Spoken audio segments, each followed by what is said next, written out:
ముందుగా సమూహకు సలాం. నా కవితా శీర్షిక ప్రశ్నలు. ఇది కొన్ని వేదికల్లో చదవద్దన్నారు, అందుకే ఇదే చదవాలని నా మొండితనం.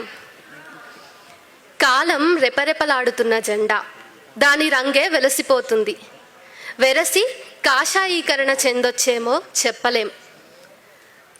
ఇసుక తిన్నెలు, ఎడారి దిబ్బలు ఆకునో కాయనో కనలేక రోధిస్తున్నాయి. అక్కడ దేవుడి నినాదాలు ప్రతిధ్వనిస్తూనే ఉన్నాయి. మరి ఇప్పుడు గర్భగుడులు శూన్యపు రెక్కలు విస్తరిస్తూ ఖాళీతనాన్ని ప్రకటించుకుంటున్నాయి. భక్తుల రాక్షస చర్యలను కట్టడి చేయలేని దేవుళ్ళిప్పుడు చేతులెత్తేశారు. ఎవరు పాలకులో ఎవరు భక్షకులో సందేశాలు. విచక్షణతో అర్థం చేసుకోవాలే గాని గుడ్డిగా అడుగులు కలపకూడని ఎమర్జెన్సీ రకపు కాలం ఇది. ప్రశ్నలు భవిష్యత్ తరానికి అస్థిపంజరాల డబ్బాలో బోల్డ్ అన్ని ప్రశ్నలు. అవి ఈరోజు రేపు ఎప్పటికీ సమిసిపోవు. గడ్డిపూల వాసనలు చూసే తీరిక ఉండదు.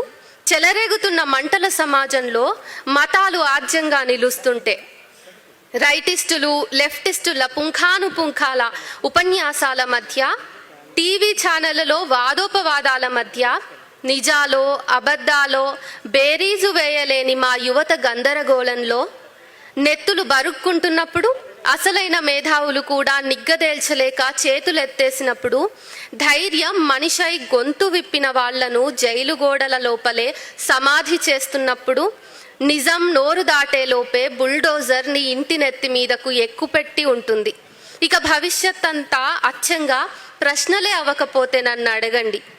పదవి కోసమో డబ్బు కోసమో కార్పొరేట్ కుక్కల ప్రసన్నం కోసమో మానాలు తీసే కులము మతము రాజ్యపు స్వభావమైన ఈ దేశంలో నాలాంటి యువత ప్రాణాలు పూచీకత్తు పెట్టి వ్యక్తి పూజల విషం ఎక్కిస్తున్నంత కాలం, అంధభక్తిలో నిజాన్ని సమాధి చేస్తున్నంత కాలం, మరో తరం హత్య కాబడుతున్న చోట ప్రశ్నల గంటలు, మారణ మంటలు, ఫాసిస్టు విధానాలు గాక మరింకేం పురోగతో పురుడు పోసుకుంటుందని ఆశలతో బ్రతకండి పిచ్చి సన్నాసులారా.